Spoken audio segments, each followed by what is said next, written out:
সূরাতুল আনআমের ৪৮ নম্বর আয়াতে মানুষদেরকে সুসংবাদ ও ভয় দেখানোর জন্য আমি আল্লাহ রাব্বুল আলামিন যুগে যুগে নবী এবং রাসূল পাঠিয়েছি। রব্বুল আলামিন ইরশাদ করতেছেন, ওয়া মা নুরসিলুল মুরসালিনা ইল্লা মুবাশশিরিনা ওয়া মুনদিরিন ফামান আমানা ওয়া আসলাহা ফালা খাউফুন আলাইহিম ওয়া লা হুম ইয়াহজানুন।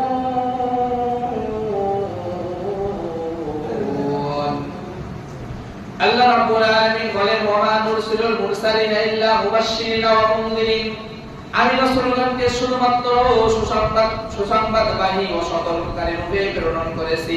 ফামান আমানা ওয়া আসলাহা, সুতরাং যে ব্যক্তি আমার ঈমান আনবে, যে ব্যক্তি ঈমান আনবে, ফালা খাউফুন আলাইহিম ওয়া লা হুম ইয়াহজানুন, ও নিজেকে সংশোধন করে নিয়ে তার কোনো ভয় নেই এবং সে দুঃখিত হবে না। কি হবে না? যে নবীদের দাওয়াতকে গ্রহণ করবে, সঠিক পথে ফিরে আসবে, তার কোনো ভয় নেই, পরিপূর্ণরূপে ঈমান আনবে, আমি রব্বুল আলামিন বলতেছি তারা কখনো দুঃখিত হবে না। দুনিয়া এবং আখিরাতে আমি আল্লাহ তাদের জন্য সুসংবাদ দিয়েছি। বলেন সুবহানাল্লাহ। তাহলে